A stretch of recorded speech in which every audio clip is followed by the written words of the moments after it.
With a roster of companies that includes Cinnabon and Moes Southwest Grill, I can smell it right now. Cat Cole clearly has an impact on the business world and a heavy influence on food cravings all over the world. As president of Focus Brand Foods, she allows her leadership principles to grow brands like Schlotzsky's Deli and Auntie Anne's Pretzels. Principles like concentrating on the things that are small enough to change, but big enough to matter. Systematically attacking the little details that ultimately wind up making a big difference in the company's ability to reach lofty goals. But if there's one leadership nugget from Cat Cole worth indulging in, it's her fresh approach to the topic of mentoring. I have a really different view on mentorship. So I've had many mentors, but I believe that I've been most shaped and I have shaped most of the people that I have through mentoring moments. So I think the issue with mentoring is that to a lot of young people especially, it feels so daunting. They're like, how do I find my mentor? Like, where's the app? And for mentors, it can feel really daunting because it feels like this huge commitment. And is that person going to invest the time? Is it going to be worth my time? Am I good enough?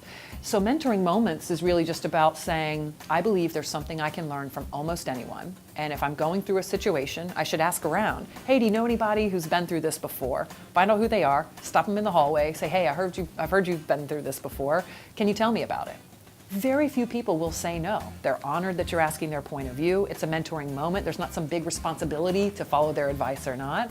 And then if that turns into something more formal, where they like giving sort of perspective to you and you like what they are sharing with you, then cool, that's great. And certainly I have some people in my life, my mom, several industry leaders, people who I've just met along the way we've sort of just stuck together over the years, but others that have given me just a moment have in some ways shaped me just as much.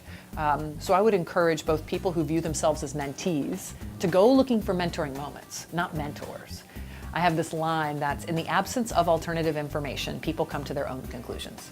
So if you don't give an individual the right amount of information about a decision or a change, they fill their own brain with the why and the what must have driven it and who had a cocktail with who to get there. And, it's like they create their own telenovela, of what led up to it. And that's just predictable because it's human. We all do it. But if you know it and it's predictable, then solve for that with the right ability to clearly communicate a vision, what the priorities are and why, what we're trading off in order to do this. And it's not that you can prevent all of the chit chat and the distraction, but you really can minimize it, which means more energy goes to actually doing the thing. I really believe in this concept of focusing on things that are small enough to change and big enough to matter. And I find that both leaders and teams all have different types of goals. And you want the big goal. So if it's, football, you want the Super Bowl. Like you're going for the Super Bowl, but you actually need to win today's game to get there. So that's an example of small enough to change. Today's game, today's play, today's business, today's decision, that ultimately is still big enough to matter. That could lead to the big dream. So some people get confused when I say, just focus on things that are small enough to change and big enough to matter. They're saying, are you saying I shouldn't have the dream? No, but the path to the dream is paved with stones that are small enough to change and big enough to matter. It's finding that sweet spot of small enough to change, which means it's within your control. Like you can't win the Super Bowl today, it's not even being played today. And then big enough to matter is that you are pretty sure there's not something else you could be doing right now that would have a bigger impact with similar investment of time. So it's minimizing your opportunity cost. And I use it in my personal life, I use it with my teams. When we have business initiatives, I'll ask, is it within our control? And so that's a mantra that I try to apply to have good discipline around great priorities. Powerful stuff there from Cat Cole. Sometimes the transparency you're able to provide the people you lead can go a long way toward team success. It prevents them from jumping to conclusions and establishes you as a leader with a vision. But my biggest challenge to you is about her mentoring moments. What steps can you take to create more meaningful learning lessons?